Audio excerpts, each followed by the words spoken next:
Mirasee.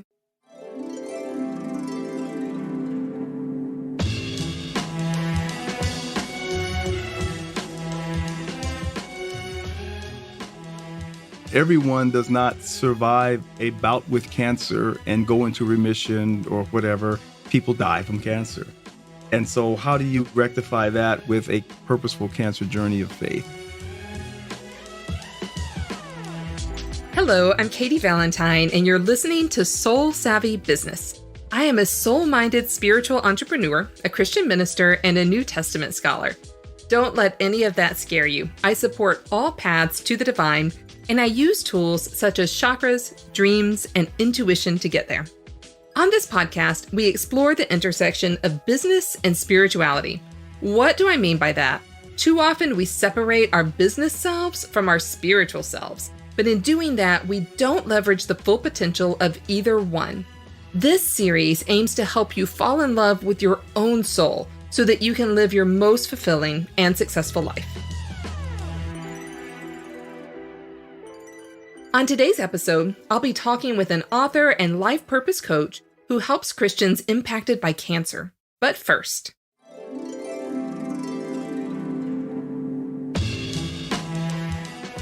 in every episode, I offer a tip around abundance and your spiritual journey.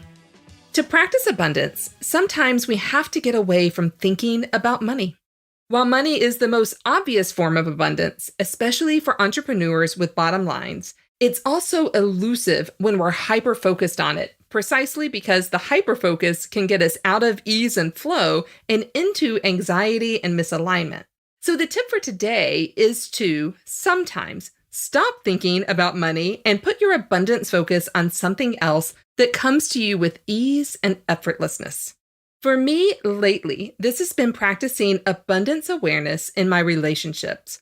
Friendships over the years, friends with whom I watch TV shows via Netflix via Teleparty, celebrating milestones. Friendships involve investments of time, of depth, of commitment, and healthy friendships flow with ease and grace, even with their ups and downs. This focus on abundance of relationships yields abundance that's immeasurable. You might practice abundance awareness in your relationships, but also in nature, in intangibles like your spiritual growth or your meditation. And this is one place where abundance begins.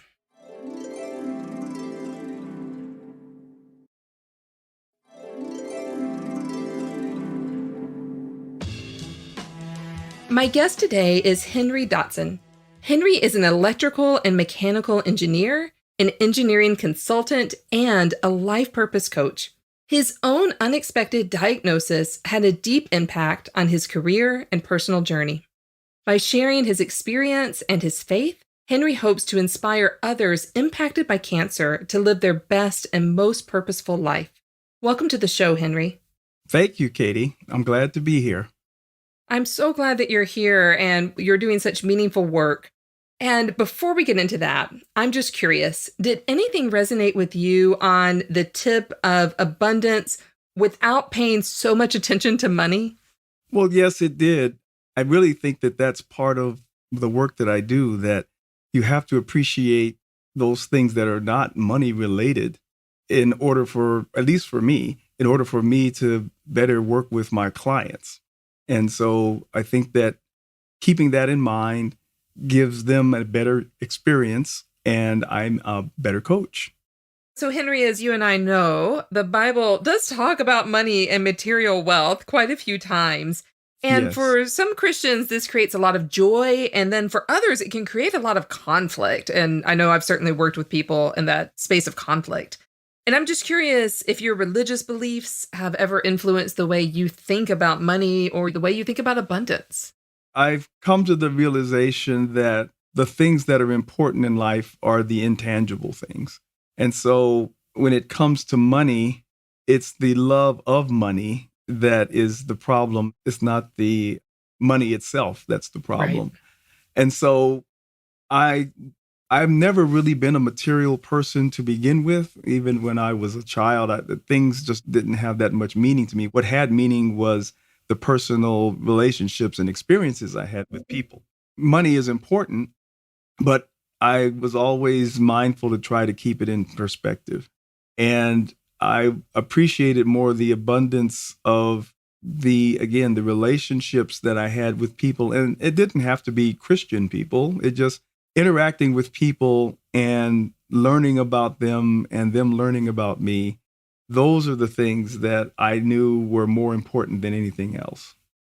Henry, one question I ask each guest is what word or words you might use when you consider the divine. I know that you are a Christian, and so you might have some ones that are pretty familiar and pretty obvious to us, but I'd love to hear all about the different ways that you think about and talk about the divine.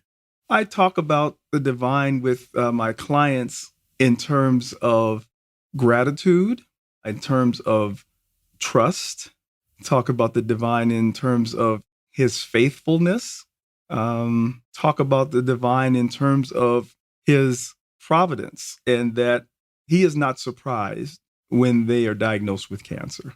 Say a little more about that. Well, what I find when I deal with many clients is that they've never really had to lean on their faith as much as they have to when they get a cancer diagnosis. And so they really haven't really spent the time to deepen their faith enough to really understand and feel comfortable as they start this cancer journey. So one of the things that I try to bring to mind is that their cancer diagnosis is not a surprise to God. And in my book, I call it providential beginnings.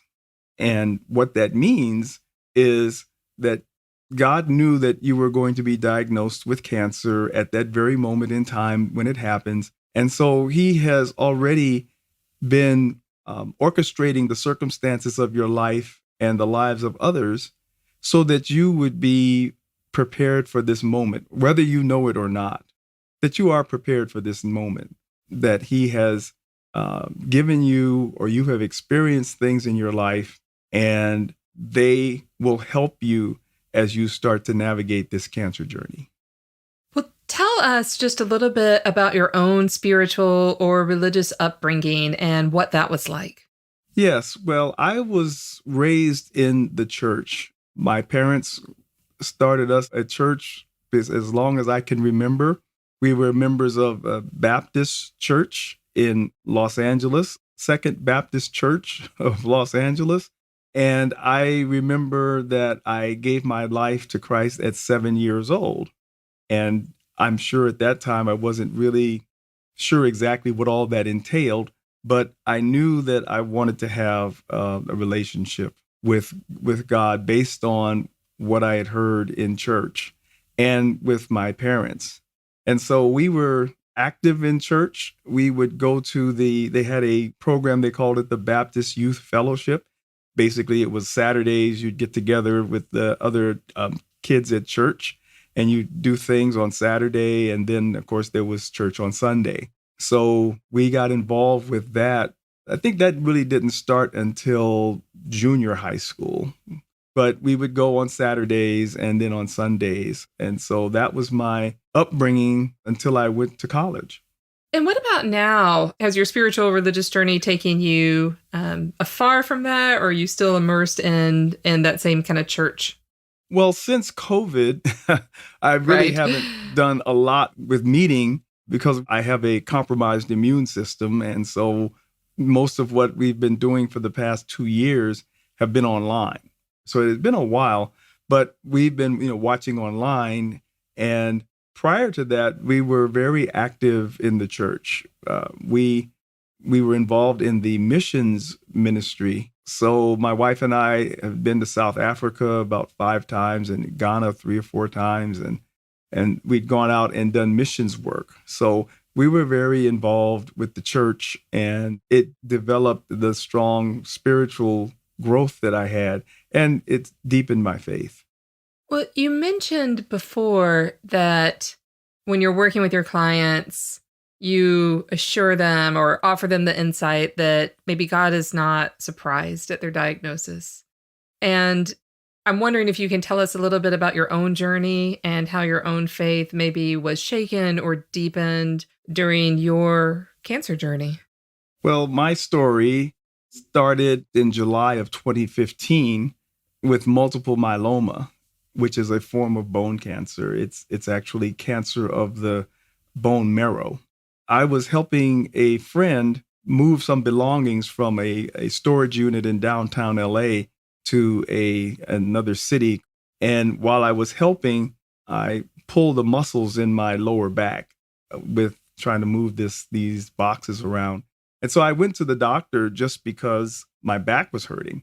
And my family doctor confirmed that, yes, you have pulled the muscles in your back and it's going to take about 3 months to heal. And she said, well, just as a matter of course, let's just take some x-rays and make sure that we're thorough in our examination. And when she got the x-rays back, she said, something doesn't look right. Oh, my. And I'm going to order some more tests. And that's what she did. And then she'd order more tests. It just went back and forth for almost a couple of weeks. And finally, my wife and I said, we need to find out why we're going to all these tests. My wife said, yeah, I want to know what a urine test has to do with pulled muscles. And so the doctor said, well, I think you have something else, but I'm not sure. And I said, well, how sure are you? And she said, well, I'm about 75% sure. And I asked her, well, if we don't hold you to it and your 75% is correct, then what do you think it is? And she said, well, I think you have multiple myeloma. And I'd never heard of it. So it really didn't register. The only thing that I knew was that anything ending in oma probably isn't good. But that's all that I knew. So I asked her, well, what is that? And that's when she said, I think you have bone cancer. And that resonated. Oh, okay. Oh, yeah. Bone cancer. Oh, my gosh. Yes. So the shock, it was not quite a strong shock because she was only 75% sure. And she said, well, you really need to go see an oncologist. You really need to go see a specialist. But in that moment when she said, I think you have bone cancer, it was probably no more than 30 seconds, but it seemed like it was much longer. And all these thoughts came flooding back into my head.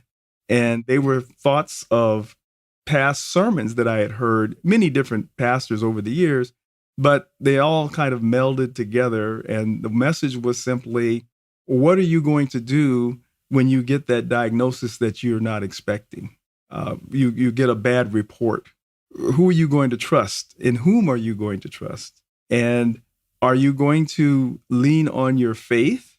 It's easy to do so when everything is going okay. But when things aren't going okay, who are you going to trust? And how are you going to act?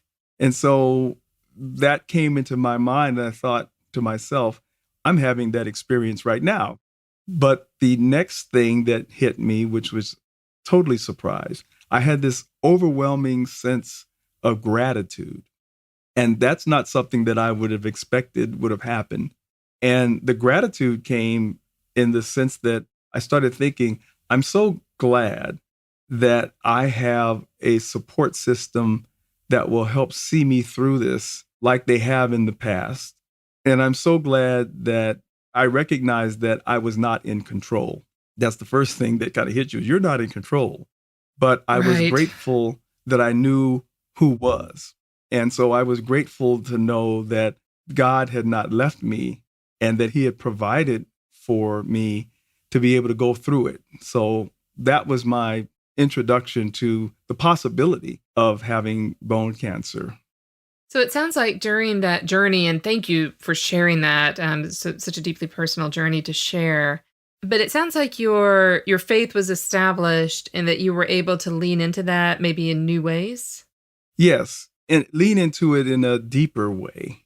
And I found that gave me some sense of comfort. I won't say peace, but it did give me some sense of comfort that I could face this because I knew I was not facing it alone. Mm. And I'm curious, as you've transitioned from patient to coach and doing the kind of spiritual coaching that you do in a really tender spot, in people's lives too, as they're going through this journey. I'm curious if you've ever had any conflict or maybe pushback from others about being a coach that charges people that you enroll or people that you're working with for your services. Uh-huh. Well, I did have a little, I don't know that I got pushback from people, but I had some conflict in my mind about it because it is a tender spot and, cancer treatment is not cheap. So asking that someone would pay for something at that moment, that was something that I had to resolve in my mind. And the way I got to the point where I am, where I charge without feeling uncomfortable, is I was actually asked by someone else. They said, well, how did you get through your cancer journey? And I explained how I leaned into my faith and the things that I learned about that. And then the question was, how do you think it would have been if you didn't go through it that way? And that made me think about, boy, if I didn't have my faith in there, I'm not sure exactly how this would wind up. And so they asked, well, then how much do you value your journey in terms of learning how to lean into and experiencing your faith? And I said, well, I found it invaluable. And so the question was, well, then if you know it has that much value, then what do you think the value would be to someone else who needs it? And if that's what you have to offer, and there's going to be some cost associated with it because you can't just spend your time without being compensated, you are bringing value into the situation. And the other thing is that kind of cinched it for me was they said, how much would you have been willing to pay to get what you have, knowing what it does for you? And plus what I'm charging compared to what things cost for care is minuscule. Right. I was going to say, you're probably the most affordable part of a cancer treatment plan. Well, I just love the work you're doing and that abundance journey that you described, because I know that all coaches probably struggle with how to charge, what to charge. And that's just a journey that I think people have to undergo. But especially those of us in the spiritual arena, it can feel like a little bit of sandpaper kind of beneath our feet when we're first starting out and that reconciling that. So I love that journey that you went on with yourself. I think the other reason why is because it has the spiritual aspect to it. Most of the time when people get that type of help, it's in the form of ministry. And ministry is free, typically. Yeah. So you had to separate that I may be ministering to people's needs, but this was not ministry. I've gone through the same journey because since I'm an ordained minister and the work I do in coaching is not a ministry. I do that in other spaces. Right. This is a coaching service and it's quite different and it feels quite different. And just for all those listening, while people receive ministry without cost, generally, it's never actually free. There's always, right? Like pastors still have to eat. They still have to be compensated. The churches still have to run. So like there's always money going on. It's just in the background. Right. So yes. And thank you for making that distinction. It's so important. So Henry, you work with clients who've been impacted by cancer. Can you tell us a little bit about the journey you help them go on? Yes, Katie, I didn't really share as much of my journey, but when I was initially diagnosed, I actually had to travel to Cancer Treatment Centers of America in Chicago. And at that time, the admitting oncologist said 90% of your marrow is cancerous and your kidneys have failed and you're anemic. And so it's a miracle you even survived the flight from Los Angeles to Chicago. And so that was the real moment where I recognized, something is going on here that is much bigger and I've got a journey ahead of me.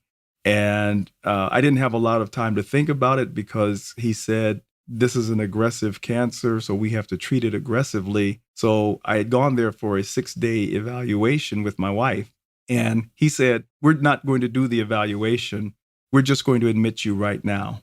Oh, my goodness. So 2 hours later, I was in a hospital bed, delirious on chemotherapy medication. So I really didn't have time to do much processing. And what started out as a 6-day evaluation turned into a 33-day stay in being cared for before I could return to Los Angeles. And so to make the long story short, by November of 2016, I was in full remission. My kidneys had been restored. I never had to go on dialysis. My anemia had been addressed, and they couldn't find any cancer cells in my marrow down to parts per million. They just said it's gone. Wow. And I have been in remission ever since. Oh, that's wonderful. Yes. And so as a result of all of that, that was the experience that transformed my direction a little bit in terms of what my life purpose would be. And I realized through spiritual, I had conversations with God and just praying about it. He said, part of the reason I spared your life is so that you could give a testimony to others and let them know that you serve a living God and that he's still in the miracle making business. And so you need to share your story. So that's why I wrote the book with my wife. She co-authored the book with me. And after I finished the book, I thought, okay, I've done my duty. I heard his word and I was obedient and I wrote the book. I'm done. And he came back and said, well, no, now that you've written this book, there are going to be many Christians who read it and are going to be inspired and encouraged, and they're going to want to deepen their faith as they go through their cancer journeys, and they won't know how. And so I want you to be one that can help them to discover how to travel the purposeful cancer journey of faith. So I want you to prepare yourself to do that. And so that's why I got certified as a life coach and focusing on life purpose. And that's why I opened up the business that I do. When you're working with a client, what's the journey that you all go on together? Are you providing one-on-one sessions for them or helping them with the big questions? What does that look like? Yeah, so I do either one-on-one or group coaching because cancer impacts not just the patient, but the caregiver, their family and friends, and anyone who has decided to accompany them on this cancer journey. So it affects the body, mind, and spirit of everyone who's involved. Of course, those others are to a much lesser degree, but they are impacted. So the coaching is around that. So when I offer my fee, I say, this is the fee for you, but you can invite up to 3 guests at no extra charge. And the same thing in the course and in the workshop. If they decide to do a program, it's a little bit more because there's more work. But it's important that everyone who has decided to travel that journey with the patient, they're all on the same page. So that's how that coaching takes place. Well, I love that you involve family members and caregivers in this process too, because caregiving is hard work. Yes. It's really hard work, and it's sometimes overlooked. So it's just wonderful that you look at the entire system of care. Well, yes, it turns out that caregivers need almost as much attention as the patient because it's not only a lot of work, but it's also a lot of responsibility. Right. Because the caregiver is the one, and oftentimes they have the healthcare power of attorney. So they can make healthcare decisions on behalf of the patient when the patient is unable to make them themselves.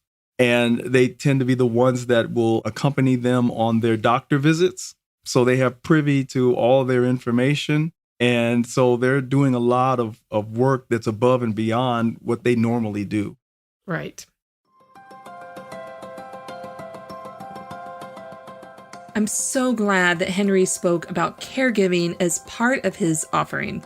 Caregiving is really hard work, and caregivers often minimize their importance and their own self-care. This is natural in some ways because caregivers tend to think, well, I'm not the one who's sick. But caregivers also pick up twice the household labor minimum, a ton of emotional labor, and oftentimes a lot of physical labor too, just helping the person who is ill. Since we tend to live in much more isolated ways than our ancestors, sometimes the village just isn't there to pitch in and help out. I know in my own family, I watched my grandmother get worn out with 7 years of care for her mother when she was declining with Alzheimer's when I was a teenager. When I myself was sick just for 1 month with a bacterial infection several years ago, I watched my spouse take on a lot of extra responsibility while I was healing. This is a note for caregivers. You need breaks, and you also need people who can care for you.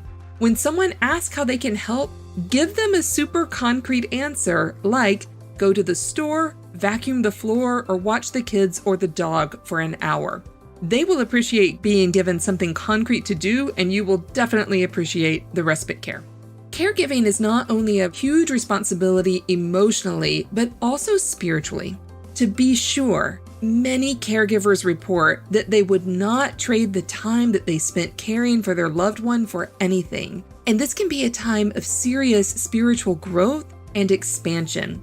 When our limits get tested and our boundaries can expand to accommodate doing things we never thought we would have to do, we can find new resilience and new opportunities for our soul development. And at the same time, caregivers' reserves can get taxed, and they may find their nerves a little more frayed than usual.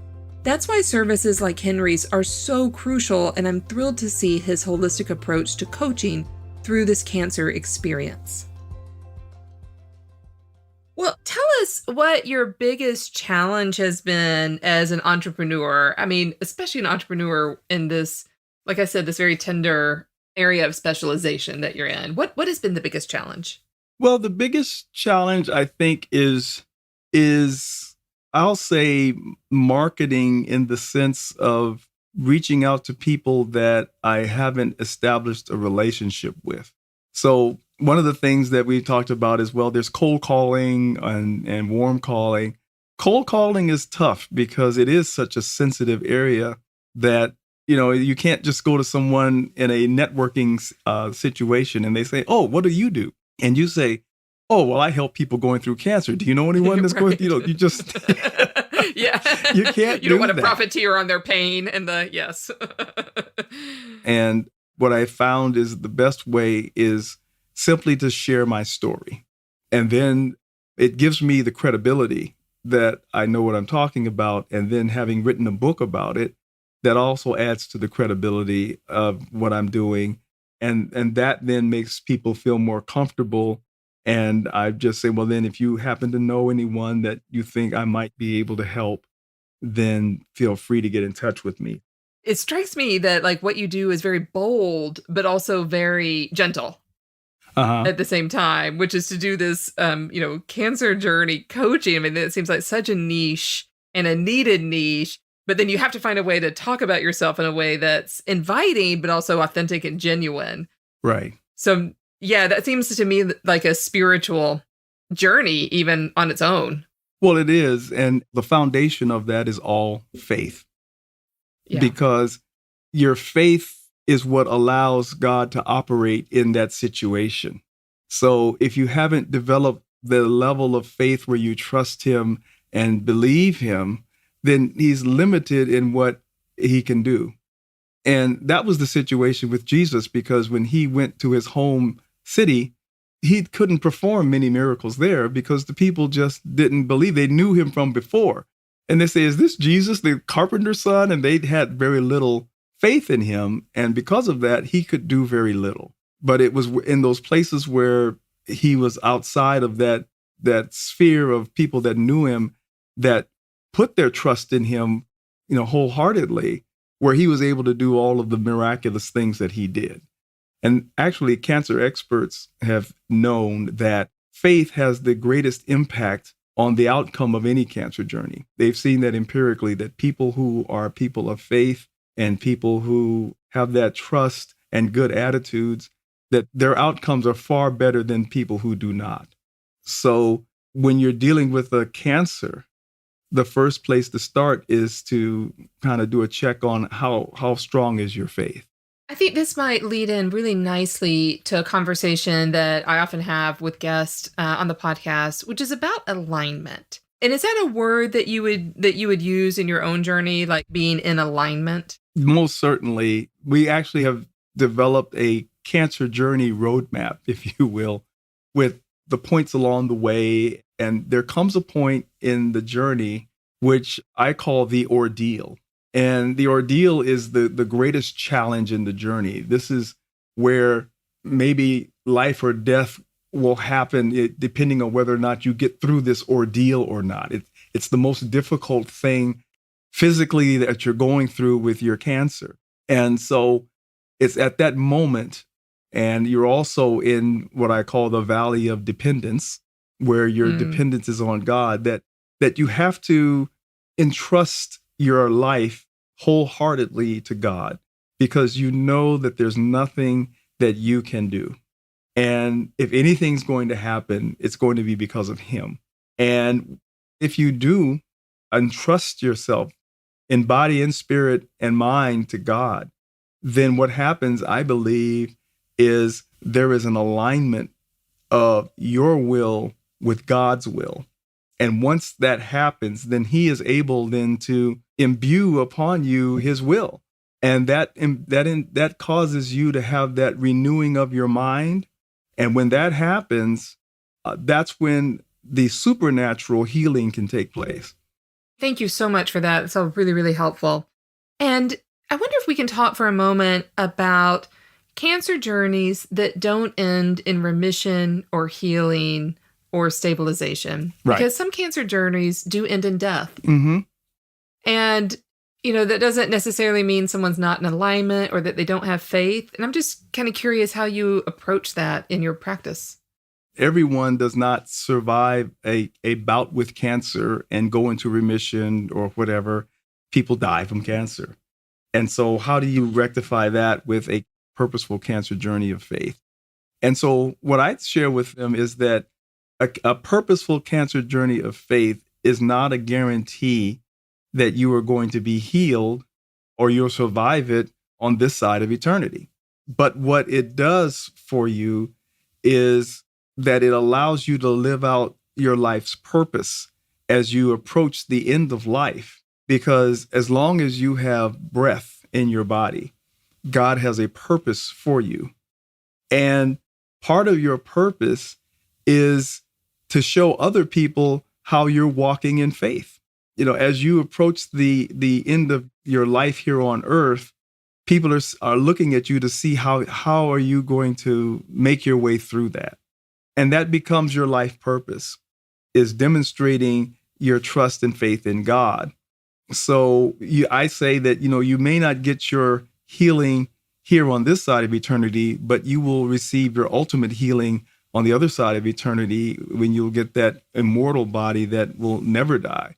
And so if that's what you believe, then as you approach it, you won't have the anxiety or the fear.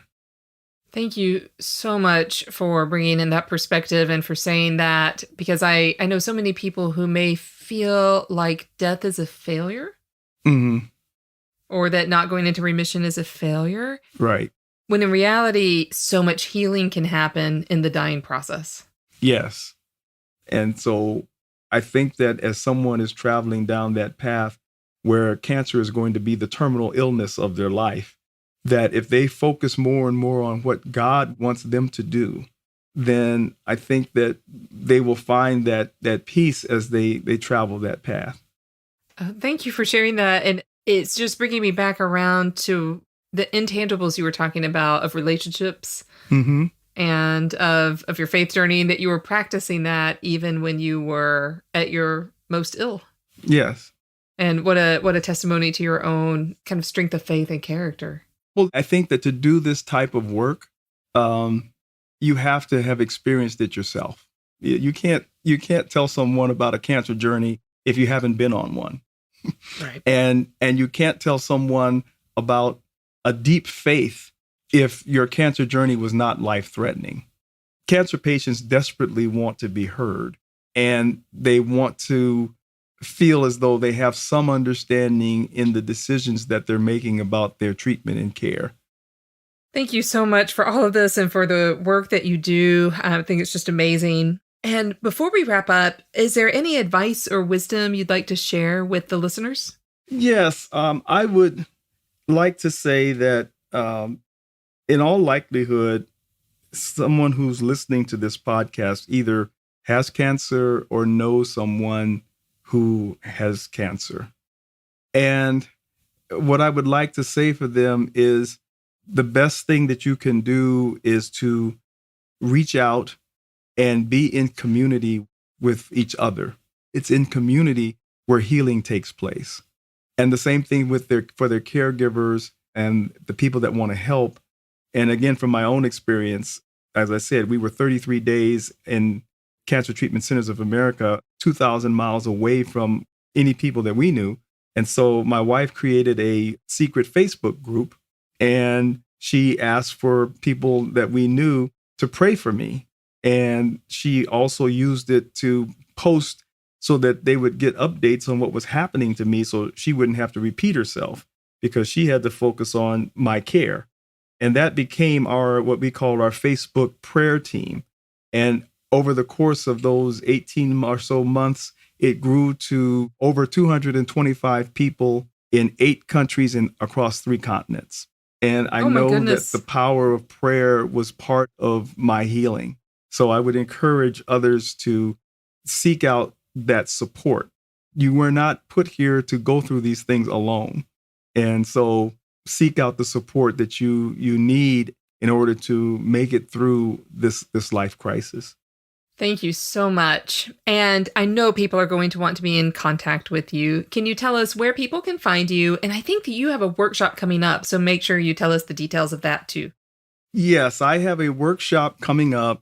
It's a 1-day workshop, and it's on a Saturday, and it's the full day. It's from 8 to 5. There's an hour break for lunch, but it's an online, so you don't have to go anywhere.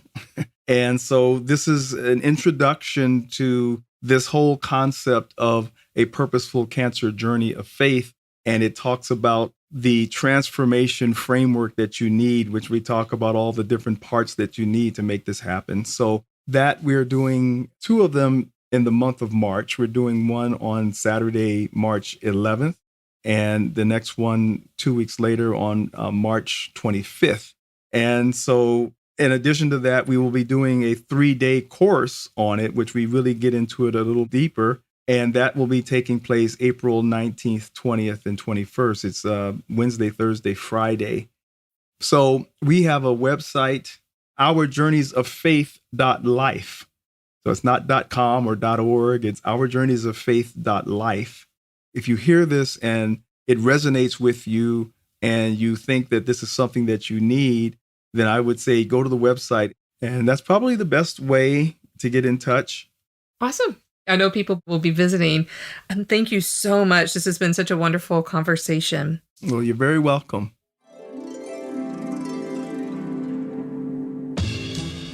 I'm Katie Valentine. You've been listening to Soul Savvy Business. Soul Savvy Business is part of the Mirasee FM podcast network, which also includes shows such as Just Between Coaches and Once Upon a Business. This episode was produced by Cynthia Lamb. I wrote this episode with Melissa Deal and Cynthia. Melissa Deal assembled the episode. Danny Eney is our executive producer, and post-production is by Post Office Sound. To make sure you don't miss great episodes coming up on Soul Savvy Business, follow us on Apple Podcast, Spotify, or wherever you're listening right now. If you liked the show, please give us a starred review. It's the best way to help us get these ideas to more people. Thank you, and we will see you next time.